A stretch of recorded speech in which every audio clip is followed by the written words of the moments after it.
Imagine a new kind of investing, a potentially life-changing way to invest that honors biblical principles, the kind of principles that you and I grew up with.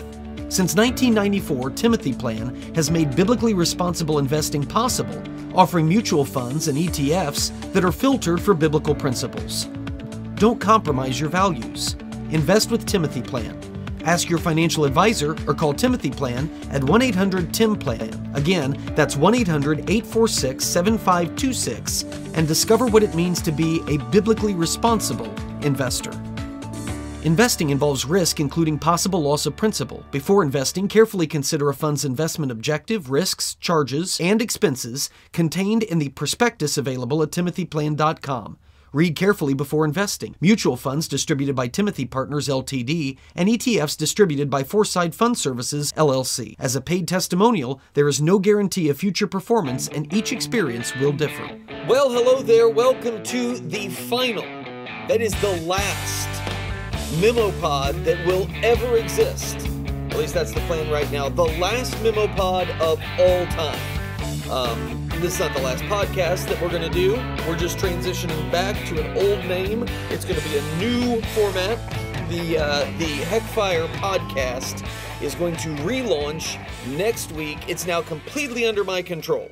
Not that the folks at Not the Bee weren't great, and that it wasn't an enjoyable experience making the Heckfire podcast for them, but now it's going to be totally under my control, and we're going to do some different things with it, and I'm anxious. It's not going to be like, whoa, radical. I'm not turning into Joe Rogan or anything like that, but it is going to be a slightly different way of doing things as opposed to right now. Different features and stuff like that. Again, the Heckfire podcast as it used to exist was largely a lot like this, except just kind of under the control of and talking about the issues of what we were doing over at Not the Bee. It was kind of a Not the Bee podcast.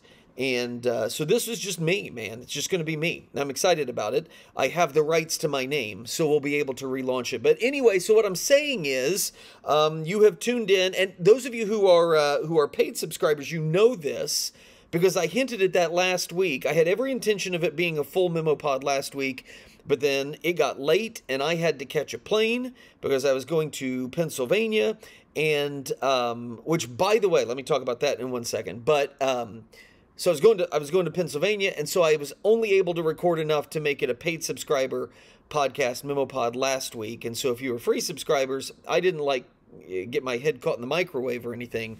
I just was unable to put together a free segment last week. But that's different now. So you are now being shocked to find out this is the last MemoPod. You are going to struggle to know what to do with yourself. But rest assured, this is going to be, the Heckfire podcast is going to be a lot more accessible on all of the platforms streaming, and it's going to be easy it's going to be easy to download. Wherever you get podcasts, it's going to be right there with all of the others. And I'm excited about that. I'm thrilled about that. Okay, so Pennsylvania, real quick. Man, holy cow. First of all, I loved going to Pennsylvania, but I think I wrote about this in the memo on Monday, but I could not believe the number of yard signs and the number of, and I was driving through rural Pennsylvania. Okay, so rural Pennsylvania, and it was loaded with Trump signs. And since it's, with political signs, and since it's rural Pennsylvania, that is largely conservative Republican territory, it was probably 10 Trump signs to 1. I am not a person that ever judges what I think is going to happen in a campaign based on yard signs. I remember, and this is an exciting memory for me, you won't care, but I'm going to tell it anyway. When I first got hooked on politics, and I've told people this before, was back in 1988. That was the year that George H.W. Bush was running to succeed Ronald Reagan, and so it was Bush and Quayle, and since Quayle was from Indiana, and we lived in Indiana at the time, it was a much bigger deal then, and so my dad ran for county clerk down in Vigo County, that's Terre Haute, Indiana area. It's a big Democrat area, one of the big Democrat areas in the state of Indiana. Dad is not a Democrat, and so uh, up against it. But I really believed when he won the primary election, I thought he was well on his way. Is stepping stone to Congress and the White House. And, but I remember in the general election, Mom and Dad kind of preparing us, this is a really uphill climb because this is heavy Democrat area. And, but I would count yard signs for Pat Mansard, who was the Democrat, and Dad, Bill Heck. And I was convinced Dad was going to win. And when the election results started coming in that night and I saw it, I went to the bathroom and I prayed really, really hard that Dad would be able to pull it out, and was just really heartbroken when he didn't. But that began my love of politics. But it also taught me yard signs, they don't vote. And so the people that are putting the signs in the yard, they do vote. But a lot of people that don't have signs in their yard, they're voting also. So as I'm driving through Pennsylvania, I'm not in any way, shape, or form believing, well, this tells the tale of the tape. Trump's going to carry Pennsylvania. Right, if it was just the rural areas, I might feel more inclined to say that. But the state also includes Pittsburgh and Philadelphia and Harrisburg. So, look, I'm not making any kind of predictions. What I am saying is they were overwhelmed with it. I got to the hotel after the event that night and probably only had the TV on for about an hour because I had to catch an early flight back home the next day. So the hour that it was on, even when I'm talking to Jenny on the phone and it's still on, but it's on mute, every commercial was a political commercial. I'm not making that up. There weren't McDonald's ads that were running. There weren't computer ads. There weren't even the, don't take this pill if you don't want to die. Side effects may include horrible, agonizing death. There weren't any of those commercials. It was just all political ads. All of it. And a Senate race there in Pennsylvania, the McCormick-Casey race, and it was Trump and Harris. It just was overwhelming. And it made me realize how thankful I am to live here in Indiana. But anyway, all right, so how did I even get off on that topic? I don't know. But the next time that I record this podcast, which is going to be the Heckfire podcast, when we re-release that and we start again next Friday, we will know, I suppose, the outcome of the elections. And that's kind of crazy to think about because it feels like this campaign has been going on for 2.5 or 3 years, like a year into the Biden administration. It was like we were already going on it. I have to tell you, there have been things in this campaign that have surprised me, that have shocked me. Things that I have never seen happen before in a political race. And I'll start off with what happened this last week. In fact, just a few days ago. I have never in my life, and I've been, again, following politics since 1988, never, and you say, well, yeah, but you were in high school, you were in college. Right, I loved it. I ate it, drank it, breathed it, probably idolized it. In high school, I had Charles Barkley posters up because I was a big Charles Barkley fan. I had Indianapolis Colts stuff up and Notre Dame stuff up because I've always been big fans of that. But I also had a whole wall that was political signs. Yeah, no, I mean, I've always been into it. It's always been a thing of mine. Friends would come over and spend the night and they would think it's weird. I don't care. It's one of the, well, anyway. But I have never in my life seen a political scandal or what had the makings of a political scandal fizzle and turn so quickly as what happened this last week. Some of you may know that former President Trump held a big rally at Madison Square Garden. That's where the Knicks play there in New York. So right in the heart of New York City, you've got Madison Square Garden, and you've got, what is it, like 40,000 people can be in that? Is it 20,000 or 40,000? But whichever it is, he packed the joint, okay? Outside of Madison Square Garden, you've got 3 or 4 times that many people that are standing outside. So it is a huge event that is taking place there at Madison Square Garden. Now, the media, in the lead up to the event, makes one of the most absurd, ridiculous accusations I've ever heard. And they're parroting what Hillary Clinton said and what others said. Well, this is a direct hat tip. It's a direct correlation to the Nazi rally that happened in the 1930s at Madison Square Garden. And when I heard Hillary Clinton say that, and then I heard other people saying that, like on Morning Joe on MSNBC, and I've seen clips of it, I kind of was asking, well, wait a minute, what?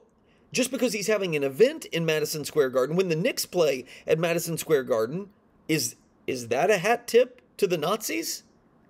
Is that the same thing when there's a concert that's at Madison Square Garden? Is that an homage to the Nazis? Because the Nazis met there, or there was a pro-Nazi rally there, does that mean that anybody that meets there is paying homage to the Nazis? What about all the Democrat events that have been held at Madison Square Garden?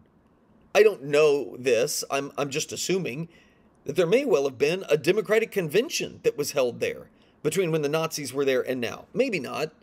But there have been events, political events and otherwise. Are all of those then somehow paying their respects to the Nazis?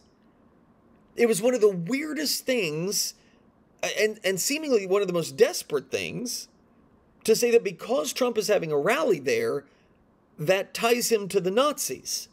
There's a lot of other stuff that happens there. So what made this, other than it being Donald Trump, and the Democrats all believe that Donald Trump is the second coming of Hitler. But they are thankful that he survived the assassination attempts. It's so weird. It's so weird. Well, I'm glad he's okay. I'm thankful that he's okay. Would you say that about Hitler? Because you're saying he's Hitler. But anyway, okay, so Trump holds this rally there at Madison Square Garden. And this was not a good idea, in my estimation. I think I wrote about it in the memo also. He has, or his campaign has, as part of one of the opening acts, has an insult comic, Tony Hinchcliffe, has him warm up the crowd. And so he gets up there and he does what he does. He's an insult comic. He's the guy that you go and you see at a roast, telling extremely off-color jokes, telling extremely provocative jokes. This is the kind of guy that would tell a 9/11 joke. This is the kind of guy that just stomps and crosses with reckless abandon all racial lines and religious lines and all of that. Equal opportunity offender. In fact, there's a lot of people that have probably seen comedians, but they've never really seen an insult comic. But that's what he does. Now, why you would invite him to do an opening at your political rally when everybody's so sensitive to everything, unless you're just saying, forget it. Who cares? We're going to be the most irreverent and totally fine with it campaign that's ever existed, which that is something that you would expect Trump to do. But to this point, he hasn't done. And so I don't understand the decision there.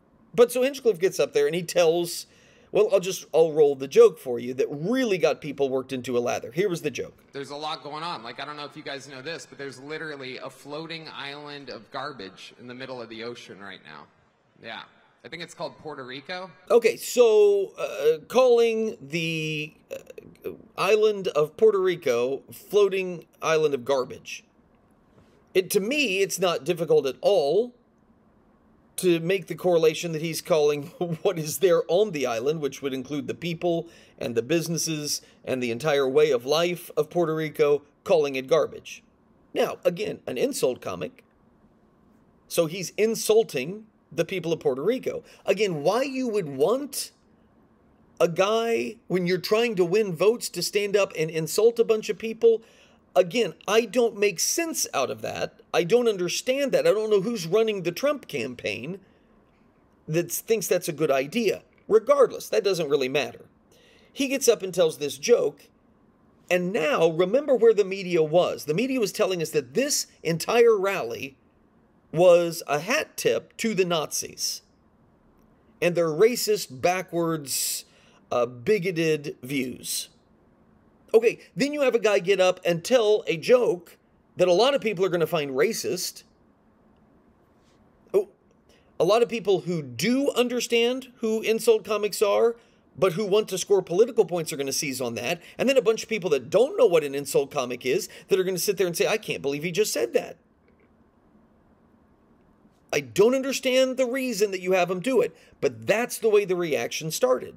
It was so profound. Well, here's some of the media reaction to this this joke that was told. Opening act, grabbing headlines for all the wrong reasons. A comedian who offered unfunny, racist, cringeworthy jokes. Basically calling Puerto Ricans trash. The most repulsive racial jokes about Latinos. Disgusting and hateful. So incredibly crude. Frankly, just too X-rated to play here. Extremely vile, so-called jokes. Okay, so Kamala's not closing the deal. She's struggling to put together any kind of message other than Trump is Hitler, so vote for me. It's not appealing to people. The wheels have seemingly been coming off of her campaign in a lot of people's eyes. And so the media, part of the Democrat Party, is now going to step in and try to make this case for her. And so they are hand-wringing and pearl-clutching. They're losing all control of their bodily functions. This is vile. This is X-rated. You don't call Americans garbage. And those Puerto Ricans, they're Americans. And even if they are just American property, Puerto Rico is, how many Puerto Rican Americans are living here in the United States? They came from Puerto Rico, they live here now, they are American citizens, and you've just insulted them and their families and their heritage.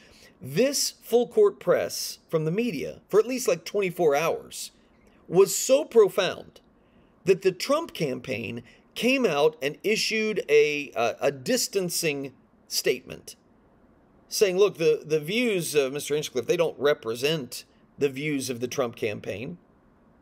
We're in it for all Americans, blah, blah, blah. Yet other Republicans saying, yeah, not a good move. We disagree with this. And so it was like blood in the water. And the media sharks were circling. They had their opportunity. Kamala is undoubtedly cutting ads, ready to roll with it. That's what I meant earlier when I said a political scandal in the making. This is like that October surprise that campaigns always talk about. Like they're holding something back and then they're going to spring it at the last minute. It's going to sway public opinion. And this wasn't something that Harris had held back. This is something that Trump just stepped on a rake. That's the way this looked. Political scandal in the making. One that they would write history books about. Or write in history books about. And then, like a phoenix rising from the ashes, the most unexpected and yet at the same time completely expected figure steps into the void and just takes a hefty steaming dump all over the Kamala ads that she's cutting, the Kamala efforts to paint Donald Trump as a hater and a racist and mean-spirited and bigoted and all of those things. He called Puerto Ricans garbage. That's not presidential. That's not statesmanlike. That's not anything that you can have in somebody that's in the White House. What a closing message that's going to be. It seems as though, right? It looks like everything Kamala and her campaign have said about Donald Trump, he has now proven by having this comic do this. You can't vote for that guy. Not a guy that calls Puerto Ricans garbage. And then Joe Biden. Joe Biden gets behind a microphone, and you will never convince me. I know he's largely senile. You will never convince me that this isn't intentional. You will never convince me that this is Joe Biden's final stab in the back to all of those people who stabbed him in the back. You will never be able to convince me that Joe Biden doesn't purposely sabotage what was going to be Kamala Harris's final push by saying this. The only garbage I see floating out there is his supporters. Oh, man. That is too good. You can't run the ads now. He single-handedly deflated this attack balloon that Harris was going to be able to float over the entire Trump campaign, the entire campaign in general. He completely disarmed every fighter jet that she was scrambling. And whatever other analogy you want to tell there. How do you go out and tell the American people you can't vote for Trump because he allowed an insult comic on stage who insulted Puerto Ricans, calling them garbage? You can't vote for Trump. Meanwhile, the sitting president, Joe Biden, just called half of the country garbage. If you don't agree with my politics, you're garbage. Which one is more offensive? Tony Hinchcliffe insults everybody. He's paid to insult people. That's his profession. And he tells jokes. Is it worse that a guy like that tells what some deem to be a racist joke, a harsh joke, a judgmental joke, or that the sitting president of the United States, elected to and paid to serve all Americans, calls half of the country garbage? It's just, I have never seen this before.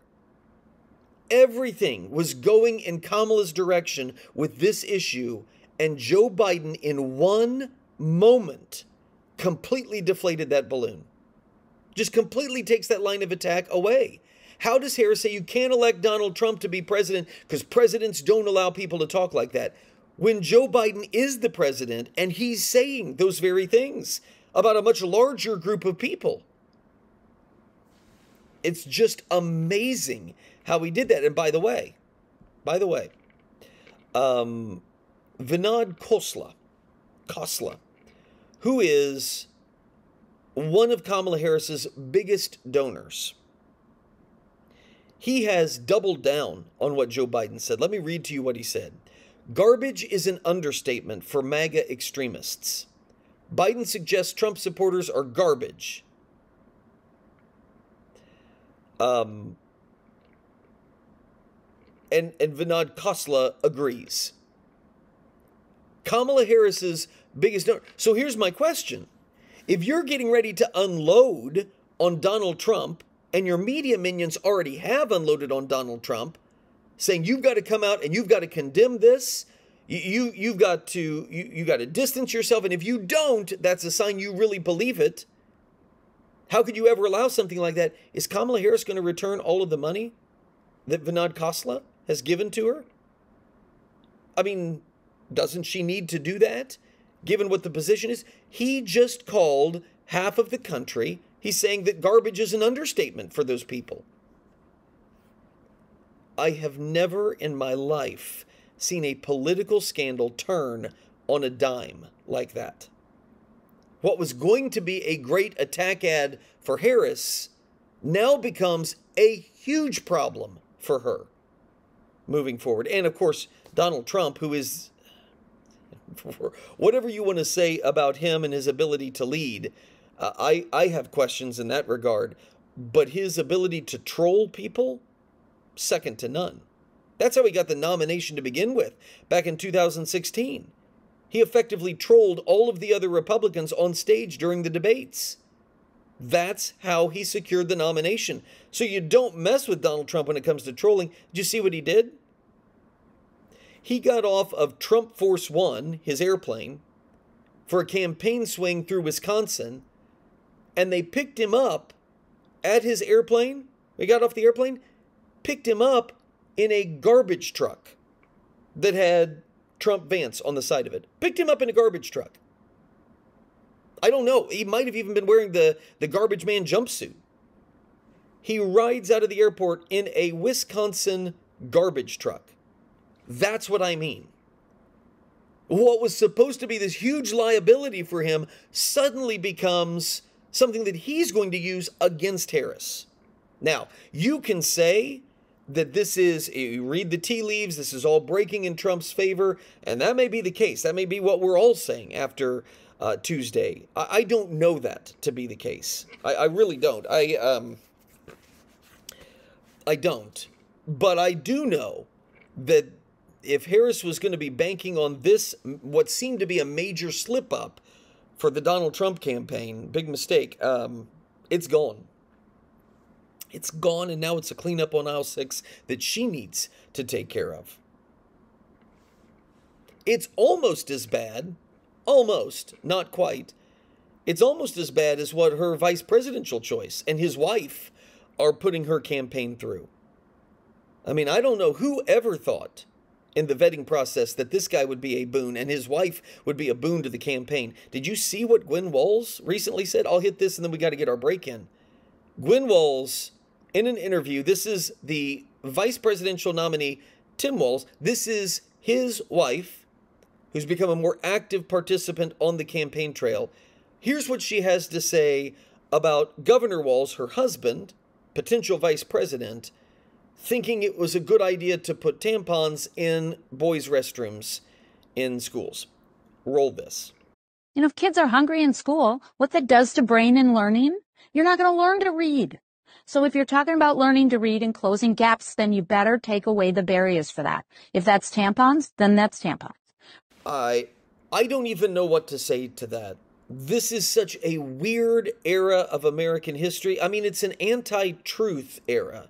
We're in rebellion to reality, which is, do you know it's an art era, the Dada era, Dadaism, where it's all just nonsensical stuff, detached from reality, detached from anything concrete or logical or sensical. We're in that era, politically, morally, socially, culturally. That's where we are right now. And no, by the way, I don't think that Donald Trump helps heal that. I think that's where our culture is, and it's only going to change if there's revival and the church is involved and returns people to that foundation and roots them in truth. That's not going to happen politically. The political side is just reflecting where the culture is. And so the whole thing, it's just boys are girls and up is down, and you're crazy. You're now crazy if you suggest otherwise. You're supposed to put your pronouns in your bios so that people know what pronouns you prefer. Who would have ever thought our culture would be that detached from reality? Well, I guess those that have been paying attention to the rise and fall of republics and understand what happens with a lack of foundational truth in a society, those might have predicted it. But anyway, so that's where we are. Whether it's the Trump trash stuff, the garbage stuff, whether it's the tampons in boys' bathrooms, help them learn to read. I mean, what? This Harris campaign, man, if Donald Trump wins the presidency, I gotta tell you, he should thank his lucky stars that two times, he ran against two of the most inept campaigners and least talented politicians in Hillary Clinton and Kamala Harris in the history of the United States. And that's not because they're women. They're very talented women campaigners.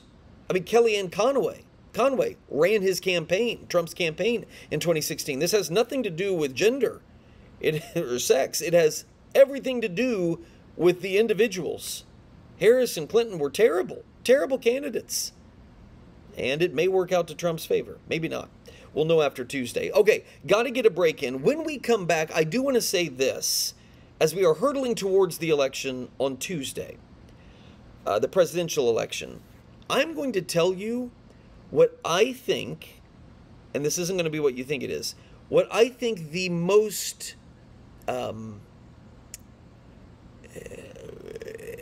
enticing, the best thing that Donald Trump offers. Like if you're tempted, do I vote for Trump? Do I not vote for Trump? I got a lot of problems with all of that. This is the issue that I think would come closest to moving the needle for someone, or should, I should say. And it might surprise you. No, I know it's going to surprise you what I'm going to say. I know it's going to surprise you.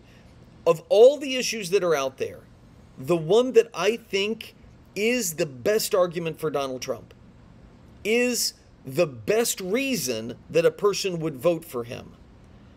It's not what you think it is.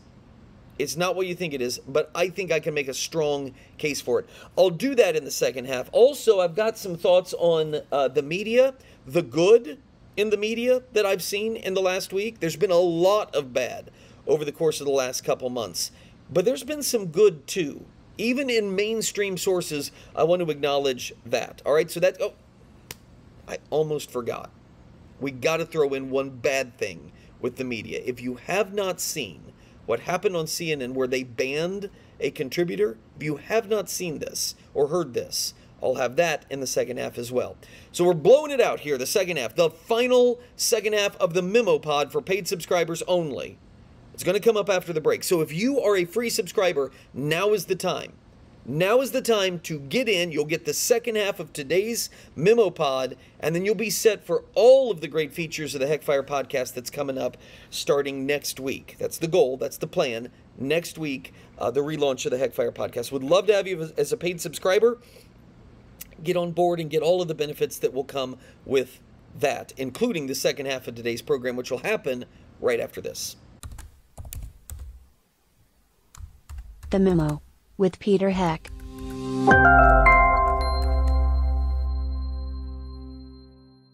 Please patronize and thank all the sponsors of the Heck podcast, including McGonigal's Buick GMC, Terrell's Auto Service, Norris Insurance, Stevens Machine, Creative Financial Center, Indiana Right to Life, Tri-Green Tractor, the Indiana Family Institute, Hartman Family Farms, Liberty Financial Group, the Wyman Group, and J. Watson Creations.